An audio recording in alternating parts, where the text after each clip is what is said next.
बांग्लादेश में शेख हसीना के रिजाइन के बाद से बांग्लादेश में पॉलिटिकल इंस्टेबिलिटी देखी गई है। इस्लाम का रेडिकलाइजेशन अपने पीक पर है।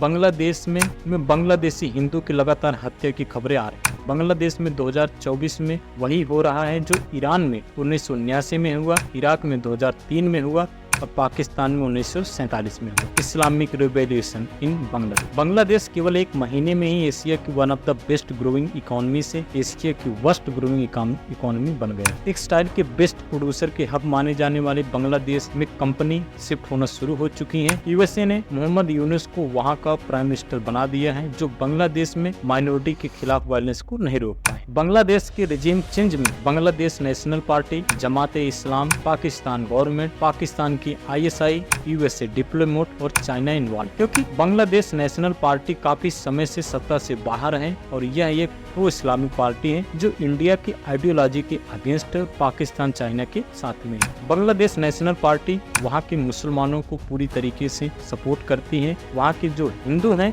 उनके अगेंस्ट में है और जो जमात इस्लाम को भी साथ में लेकर चलती है। सेकंड है जमात इस्लाम, एक्सट्रीमिस्ट इस्लामिक ग्रुप है जो बांग्लादेश में इस्लामिक रूल चाहता है और शरिया लॉ इम्पोज करना चाहता है। बांग्लादेश को हिंदू फ्री चाहते हैं, जिसमें शेख हसीना ने बैन कर रखा था। उसने इस रिजीम चेंज में काफी मेजर रोल प्ले किया। पाकिस्तान हमेशा से बांग्लादेश में अपनी आइडियोलॉजी की सरकार चाहता था। 1971 की वार के बाद पाकिस्तान बांग्लादेश में अपनी पकड़ खो देता है। मुजीबुर रहमान और शेख हसीना की अवामी लीग प्रो पाकिस्तान ना होकर प्रो इंडिया रही और हिंदू की सपोर्टर भी रही। वे काफी समय से सत्ता में रहे, जिससे पाकिस्तान गवर्नमेंट ने इस्लाम का वास्ता देकर बांग्लादेश में प्रोटेस्ट राइट्स किए और रिजीम चेंज में सपोर्ट किया। ISI पाकिस्तान की इंटेलिजेंस एजेंसी ने स्टूडेंट प्रोटेस्ट को भड़काने में, जमाते इस्लाम को यूनाइट करने में, प्रोटेस्ट को फंडिंग करने में, मीडिया सपोर्ट देने में और एंटी हसीना सेंटिमेंट फैलाने में मदद की। ISI ने पाकिस्तान गवर्नमेंट की आइडियोलॉजी को पूरा करने में हेल्प कर रही है। ISI की बांग्लादेश नेशनल पार्टी की लीडर खलीदा जिया को सपोर्ट किया और शेख हसीना के खिलाफ एंटी सेंटिमेंट फैलाया है। बांग्लादेश में इस्लामिक रेडिकलाइजेशन के लिए जमाती इस्लाम को सपोर्ट किया, जो 1971 के वार में पाकिस्तान आर्मी के साथ थी, न कि बांग्लादेश की मुक्त वाहिनी के साथ। अमेरिका शुरू से बांग्लादेश की पॉलिटिक्स में अपना इंटरफेरेंस चाहता था, लेकिन शेख हसीना ने उसे नाकामयाब कर दिया। यूएसए बांग्लादेश में अपना कंट्रोल करने के लिए मार्टिन आइलैंड पर अपना एयर बेस बनाना चाहता था, जिससे इंडिया चाइना को काउंटर किया जा सके, बट शेख हसीना ने साफ मना कर दिया और यूएसए ने अपनी पपेट गवर्नमेंट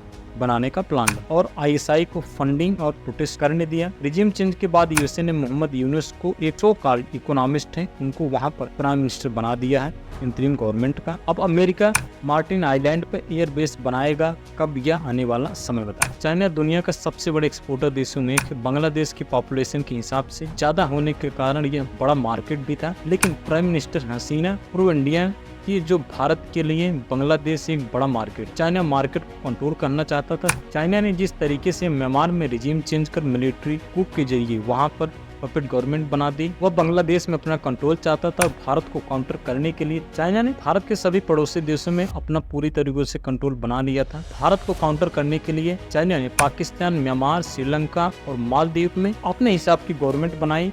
केवल बांग्लादेश बाकी रह गया था, जिसमें चाइना ने प्राइम मिनिस्टर को हटाने में पाकिस्तान और ISI का साथ दिया। 1971 के वार में बांग्लादेश की तरफ से दो गुट लड़ रहे थे, बांग्लादेश मिलिट्री फोर्स और मुक्त वाहिनी, जिसके लीडर थे मुजीबुर रहमान। आज़ादी के बाद मुजीबुर रहमान बांग्लादेश के हेड बने, लेकिन 1975 में उनकी हत्या कर दी गई उनके आर्मी जनरल द्वारा। मुजीबुर रहमान की अवामी लीग प्रो इंडिया थी और मिलिट्री प्रो पाकिस्तान। अवामी लीग बांग्लादेश की हिंदू एंड माइनॉरिटी को सपोर्ट करती थी, जबकि आर्मी जनरल प्रो इस्लामिक थे और उन्होंने बांग्लादेश नेशनल पार्टी की शुरुआत की, जिसको जमात इस्लाम का सपोर्ट था। बांग्लादेश नेशनल पार्टी बांग्लादेश को फ्री हिंदू बनाना चाहती है। दोस्तों, ये वीडियो आपको कैसा लगा कमेंट सेक्शन में जरूर बताएं। Thank you and have a good day.